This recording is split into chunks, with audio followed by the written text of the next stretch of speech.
Hello everyone, অনেকদিন পর হাজির হলাম and today's lesson is going to be very interesting as well as very important কারণ আজকের সেশনে আমরা each এবং every সম্পর্কে জানবো। each এবং every এই দুটো ডিটারমিনার দিয়ে যখন আমরা সেন্টেন্স বানাতে যাই তখন প্রায় ভুল করি, বিশেষত সাবজেক্ট ভার্ব এগ্রিমেন্টের ক্ষেত্রে।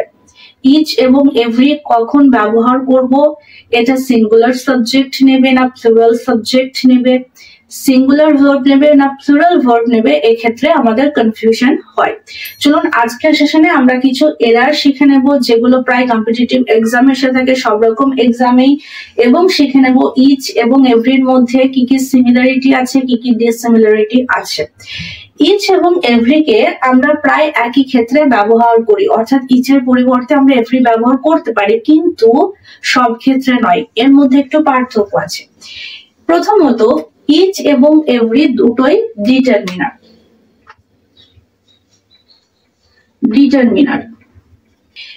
ইচ এবং এভরি যদি আমরা বাংলা ধরি, বাংলা মানে কি, তাহলে ইচ এর মানে হলো প্রত্যেক, প্রত্যেকটি বা প্রতিটি, এবং এভরি মানে সকল, এবং এভরি মানেও প্রত্যেকটি। তাহলে ইচ এবং এভরিকে আমরা কোন সেন্সে ব্যবহার করব, রাইট?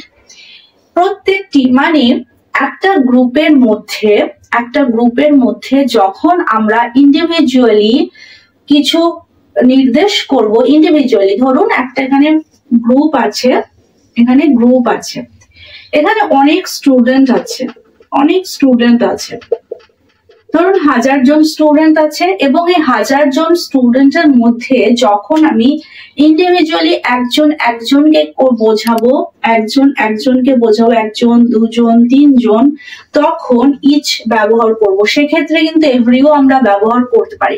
অর্থাৎ ইচ এবং এভরি কখন ব্যবহার করা হবে, যখন ইন্ডিভিজুয়ালি কাউকে বোঝাবে, অর্থাৎ আলাদা আলাদা ভাবে বোঝানো হবে প্রত্যেককে উইদিন আ গ্রুপ, একটি গ্রুপের মধ্যে, তখন আমরা ইচ এবং এভরিকে ব্যবহার করব, রাইট? এবং এভরিকে এই প্রত্যেকটি ছাড়াও, অর্থাৎ একটা গ্রুপের মধ্যে ইন্ডিভিজুয়ালি এভাবে যদি আমরা মেনশন নাও করি, যদি আমরা একটা গ্রুপকে আলাদা ভাবে মেনশন করি, সেক্ষেত্রেও কিন্তু এভরি ব্যবহার করতে পারি। অর্থাৎ এখানে একটা লার্জার গ্রুপকে যদি বোঝায়, এখানে একটা গ্রুপ আছে, এখানে একটা গ্রুপ আছে, এখানে একটা গ্রুপ আছে, এই গ্রুপের মধ্যে অনেক মেম্বার আছে, এই তিনটি গ্রুপের মধ্যে অনেক মেম্বার আছে, এখানে ধরুন 100, এখানে 200, এখানে 300, এবং এই গ্রুপগুলোকে যদি আমি আলাদা আলাদা ভাবে বোঝাতে চাই, আলাদা আলাদা ভাবে, এটা একটা গ্রুপ ধরলাম 100 জনের, এটা 200 জনের একটা গ্রুপ, এটা 300 জনের একটা গ্রুপ, তাহলে এই যে গ্রুপগুলো আছে, এই গ্রুপগুলোকে যখন আমরা আলাদা আলাদা ভাবে মেনশন করব, তখন আমরা এভরি দিয়ে মেনশন করব। এভরি তখন ব্যবহার করব কি, এভরি। কিন্তু এদের মধ্যে পার্থক্য কোথায়? ইচের ক্ষেত্রে আমরা two and more than two এক্ষেত্রে আমরা ব্যবহার করব। অর্থাৎ একটা দলের মধ্যে দুজন যখন থাকবে, বা দুজনের বেশি থাকবে, ধরুন দুজন আছে, দুজন ব্যক্তি বা দুজন ব্যক্তির বেশি, বা দুটো বস্তুর বেশি যখন থাকবে, তখন ইচ আমরা ব্যবহার করব। কিন্তু এভরি মোর দ্যান টু, অর্থাৎ 3 and more than 3, ওকে? তাহলে এটা 2 and more than 2, এটা 3 and more than 3। যখন দুজন বোঝাবে তখন কিন্তু এভরি ব্যবহার করতে পারবো না, যখন দুজন বোঝাবে তখন কিন্তু এভরি আমরা ব্যবহার করতে পারবো না, তখন ইচ ব্যবহার করব। এবং দুজনে যখন বেশি বোঝাবে তখন ইচ এবং এভরি আমরা দুটোই ব্যবহার করতে পারবো। ক্লিয়ার? তাহলে এবার কিছু সেন্টেন্স আমরা দেখে নিই, এই সেন্টেন্সের মাধ্যমে কি কি এরর আসতে পারে এবং ইচ এবং এভরিকে আমরা কিভাবে ব্যবহার করতে পারি সেটা শিখে নিই। ফ্রেন্ডস, এবার ইচ এবং এভরির একটা ইম্পর্টেন্ট ক্যারেক্টারিস্টিক অর্থাৎ বৈশিষ্ট্য এখন বলবো এই সেন্টেন্সটার মাধ্যমে, ভালো করে দেখবেন। দেখুন এখানে আছে ইচ, স্টুডেন্টস এবং স্টুডেন্ট, ইচ স্টুডেন্টস হবে নাকি স্টুডেন্ট হবে। তারপরে যে ভার্বটা আসছে হ্যাজ হবে নাকি হ্যাভ হবে, হ্যাজ টু সাবমিট নাকি হ্যাভ টু সাবমিট, কোনটা হবে, দেয়ার নাকি his, paper to the class teacher. এটাই হচ্ছে আমাদের সমস্যা, যখন এক্সামে আসে এভাবেই আসে এবং আমরা ভুল করি। এটা একটা ইম্পর্টেন্ট ক্যারেক্টারিস্টিক। এখানে ইচের বদলে আমরা এভরিও লিখতে পারি, এভরিও লিখতে পারি। ওকে, দেখুন ইচ এবং এভরি মাথায় রাখতে হবে একটা বৈশিষ্ট্য, সেটা হলো ইচ এবং এভরি সব সময়, each and every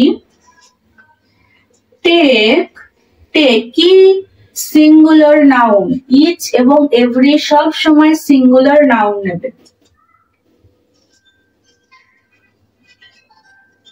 singular noun and singular verb. Singular noun হলে অবভিয়াসলি সিঙ্গুলার ভার্ব হবে।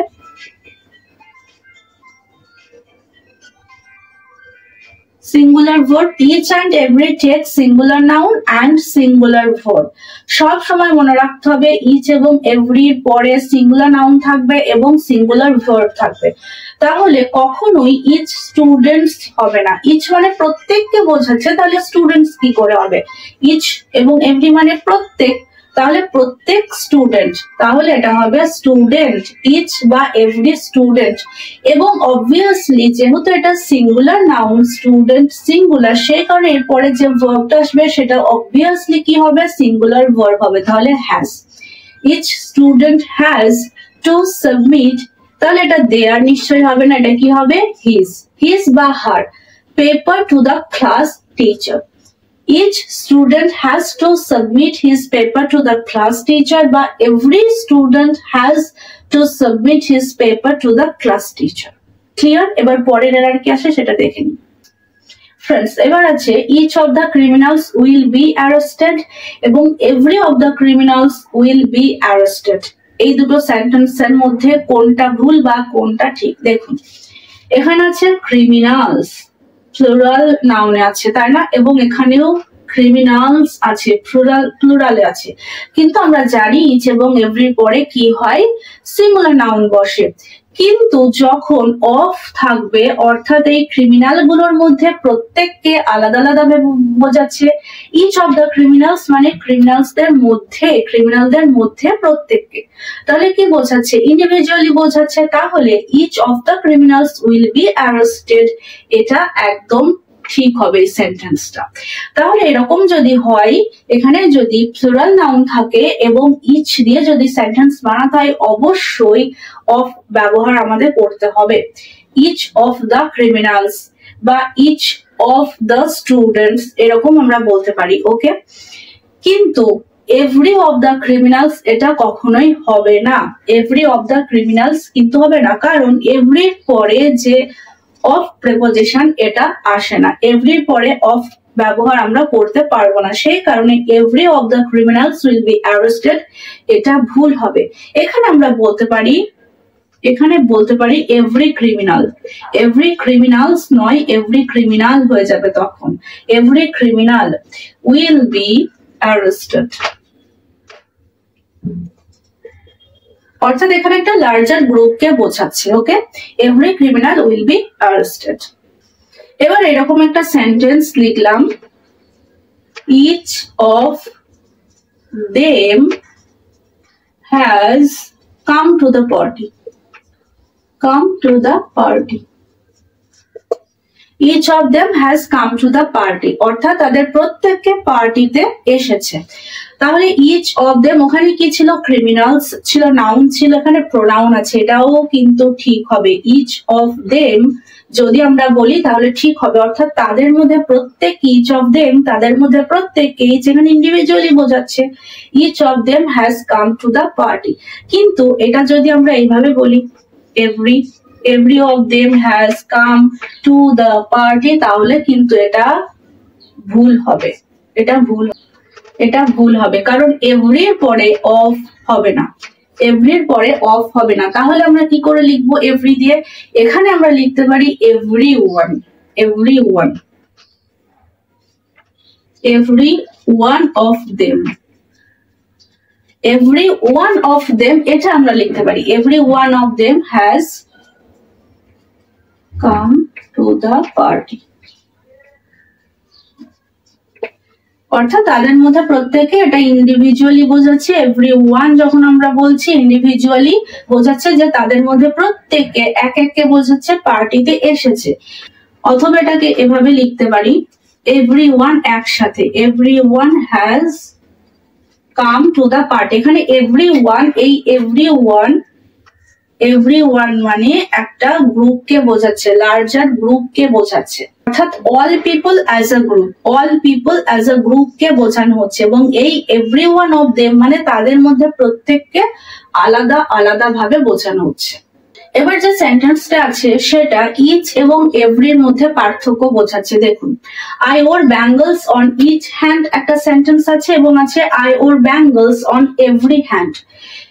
এখানে আমি ইচ মানে কি বললাম, two and more than two বোঝাই, এবং এভরি মানে কি three and more than three বোঝাই, অর্থাৎ মোর দ্যান টু হতে হবে। কিন্তু এখানে আছে I wear bangles on each hand, অর্থাৎ প্রত্যেক হাতে আমি ব্যাঙ্গলস চুড়ি পরেছিলাম, এবং সকল হাতে বা প্রত্যেকটি হাতে আমি চুড়ি পরেছিলাম, দুটোর মানে বাংলা এক। কিন্তু ইংলিশে যদি আমরা ভাবতে চাই তাহলে, ইংলিশে যদি আমরা করতে চাই তাহলে এভরি হ্যান্ড, এটা কিন্তু ভুল হবে। কারণ কি, আগেই বললাম এখানে ইচ হ্যান্ড আমাদের হাত কটা, দুটো হাতে আমরা চুড়ি পরতে পারি।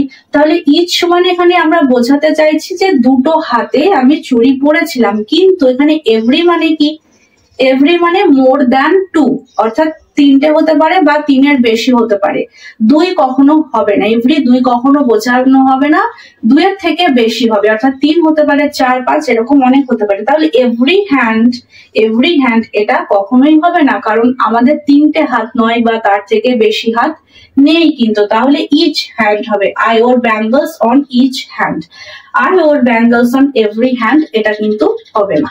লাস্ট সেন্টেন্স, এটা একটা এরর, সেটা হলো I go on vacation each year নাকি এভরি ইয়ার, কোনটা হবে? দেখুন, এখানে অনের পরিবর্তে আমরা আই গো ফর আ ভ্যাকেশনও কিন্তু লিখতে পারি। Okay, I go on vacation each year নাকি এভরি ইয়ার। যখন এই ধরনের সেন্টেন্স আসবে, একটা ফ্রিকোয়েন্সি বোঝাবে, হাউ অফেন সামথিং হ্যাপেন্স, অর্থাৎ কোনো একটা ঘটনা বা কোনো কিছু কতবার ঘটে, কতক্ষণ পর পর ঘটে, এরকম যখন আমরা বোঝাতে চাইবো, ফ্রিকোয়েন্সি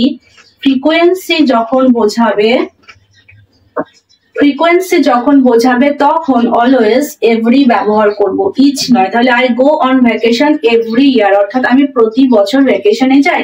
তাহলে যখন ফ্রিকোয়েন্সি বোঝাবে একটা কাজ কতবার হচ্ছে, সেক্ষেত্রে আমরা এভরি ব্যবহার করব, ইচ ব্যবহার করব না। I go on vacation every year. So friends, আশা করি ইচ এবং এভরির মধ্যে কি পার্থক্য সেটা বোঝা গেল। ইচ এবং এভরি দিয়ে যখন আমরা সেন্টেন্স বানাই কি কি এরর হয় সেটা আমরা জানলাম। তো দেখা হচ্ছে পরের সেশনে এরকম আরো নতুন নতুন টপিক নিয়ে।